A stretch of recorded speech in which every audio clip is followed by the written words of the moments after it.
Hello everyone, I'm Renuka Negi from Ajayastromoneyguru, first astrofinance digital channel which is first global multi-business language channel.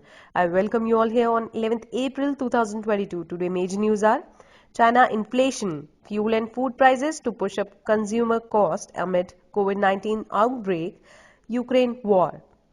China's official consumer price index rose by 1.5% in March from a year earlier, up from 0.9% growth in February.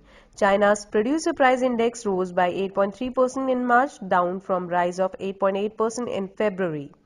China's headline consumer inflation may continue its steady increase in the coming months amid the disruption to economic activities caused by the ongoing coronavirus outbreaks and rising commodity prices due to the protracted Ukraine war.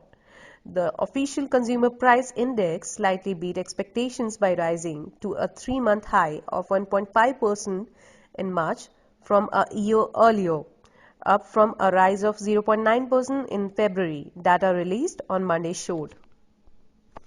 Consumer inflation may rise further to above 2% in April as households across China have been stocking up food and other necessities after observing the fallout from the Shanghai's lockdown, Nomura analyst led by Lu Ting said.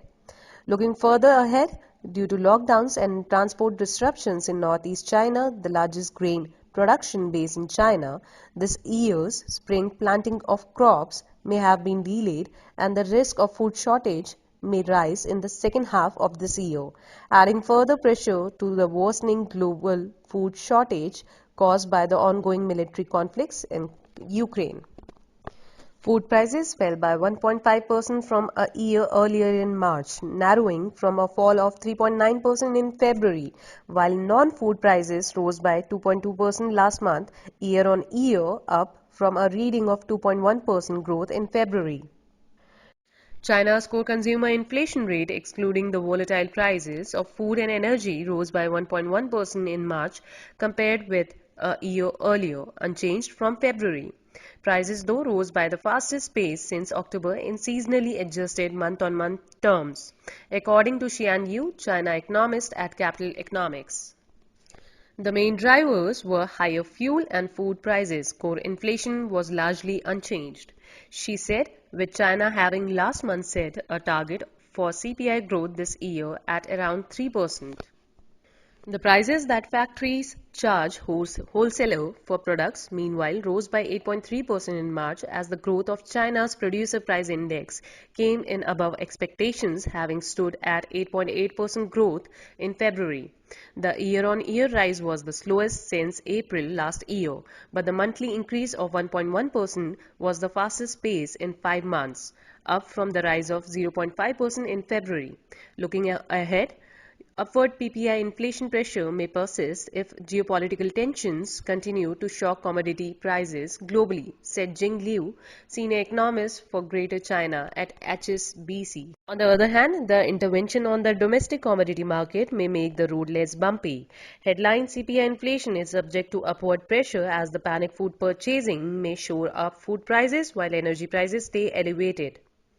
The world's second-largest economy is facing a daunting task to stop an economic slowdown amid the latest coronavirus wave, which is worst China has seen in more than 2 years. Premier Li Keqiang confirmed on Friday that economic headwinds are worsened than expected and pledged more measures to support the economy. Market expectations for further monetary loosening have increased, including interest rate cuts. But any move will add further pressure on capital outflow amid the aggressive plan by the U.S. Federal Reserve to increase rates. Nomura added that rising food and energy price inflation would limit the space for China's central bank to cut interest rates, despite the worsening economy. The uncertainty caused by the war in Ukraine is likely to keep global commodity prices elevated in the near term, but base effects mean that headline producer price inflation will continue to decline over the coming quarters, added Yu from Capital Economics. And although consumer price inflation may rise further, weak consumer demand means it is likely to exceed the government's annual target of 3% this year. So that's all for today's news. Requesting our viewers to kindly like and subscribe our channel. If you haven't subscribed it yet, don't forget to press the bell icon so you can get the timely updates from us.